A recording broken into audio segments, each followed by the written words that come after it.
At UMass Boston, public history means merging scholarship and hands-on practice.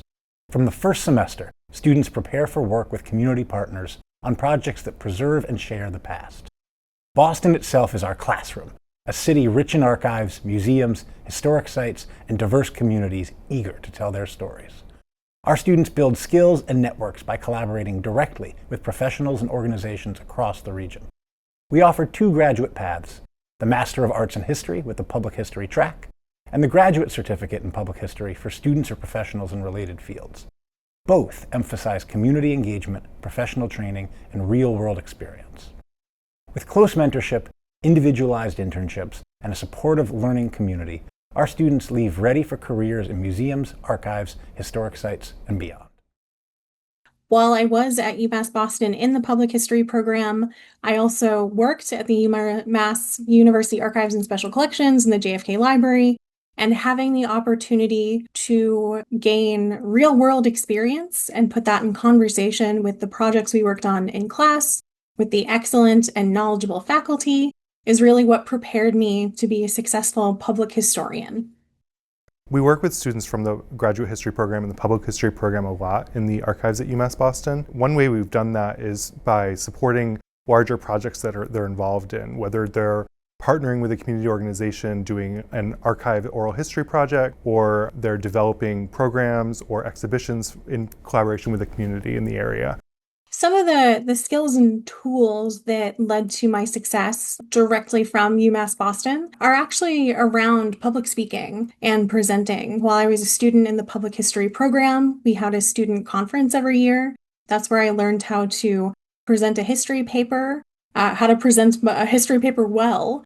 And I was able to take that experience and begin applying to conferences around New England to share my research.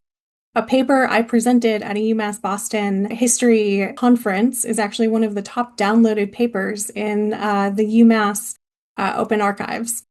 The biggest difference between academic study of history and public history is the audience. And in public history, we really need people who can think like an everyday person and speak like an everyday person, because the ultimate goal is not to have the broadest, deepest amount of information presented. It's really to present information that sticks with somebody, that allows somebody to feel connected to the story, or frankly, just remember some part of the story.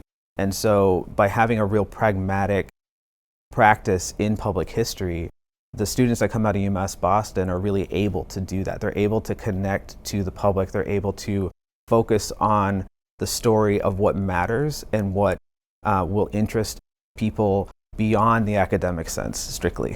I am the executive director of a community archives. Queer History Boston is Boston's LGBTQ+ community archives.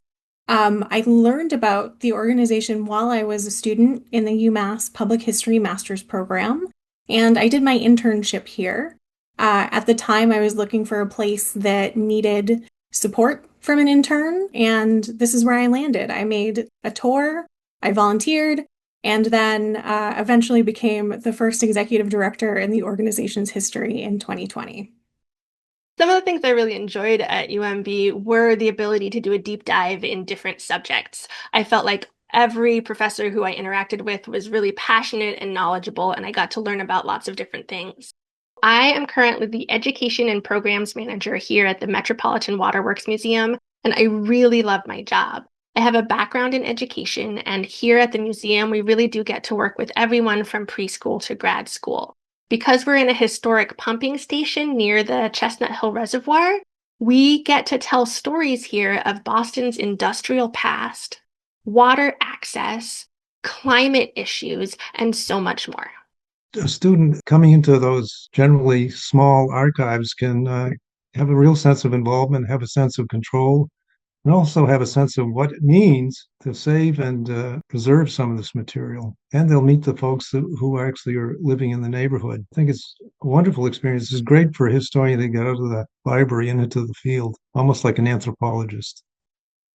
The value of attending a public university in a city like Boston, which has so many career opportunities for history-oriented people, is that you have a qualification next to your name that a lot of people don't have. You also have classmate, organizational, faculty connections that you wouldn't have if you attended a grad school in another state, in another region, and then tried to come to Boston to do history. Going to grad school in Boston was a real asset for me when it came to finding a job after. A lot of people think about U.S. history and when they think about Boston, and Boston is of course this key place in U.S. history. An opportunity for a lot of students and for us as an archives is that we get to actually dig a little deeper into kind of community histories. We've had a number of students who've worked with us in the archives who, in the processing of a collection, they suddenly get this idea for something that became their thesis project, but also they were going to lead an oral history project related to that collection that they processed that we hadn't even been thinking about it that way. It's been really, really inspiring to see students kind of bring that kind of energy to our collections that we weren't even thinking about. My digital exhibit, which was my capstone project, was also done for the Shirley Eustace House. They very recently started grappling with their site's history of enslavement, and so what I did was to take all the research that they had commissioned to that point when I did my capstone and turn it into an accessible website, essentially, and it's actually still up today. My capstone project really made me feel like I was joining this tapestry of history, that I was contributing something vital to the larger story, especially of Boston. I'm really excited and surprised sometimes at just the quality of the products that the UMass Boston students have been able to produce. To be able to see a student take those histories and those stories and to not only find and produce such a good quality data set at the end of it, but to present it in a way that was so engaging and so visually exciting was really impressive. So aside from everything I learned in terms of hands-on work in the internship, it was great to work with two historians on their project and see how they managed that project and the challenges they encountered with doing that. My capstone project was grant funded, and the museum that I was working at decided to keep it on as a program for now 9 consecutive years. When I graduated, I knew that I had the skill set and the foundation and now the portfolio to show to others that the confidence that I had in myself was justified. I had a proven track record of success in developing programs. Being able to apply what I learned in the classroom to what I was doing in the field every day was an incredible confidence boost. To be able to have a strong foundation to pull on in my everyday work has been one of the most important things that I have brought into my professional career. If you were to come to UMass Boston, you will find an incredible and supportive staff who will be with you every step of the way as you come in, become a graduate student perhaps for the first time, and as you graduate and go out into your professional career, they will be helping you, supporting you, cheering for you, and really being really, truly incredible. History matters, not just to scholars, but to everyone. At UMass Boston, public history connects scholarship with practice, preparing students to document, preserve, and interpret history in community settings. We're eager to hear from you and learn about your goals for a graduate program.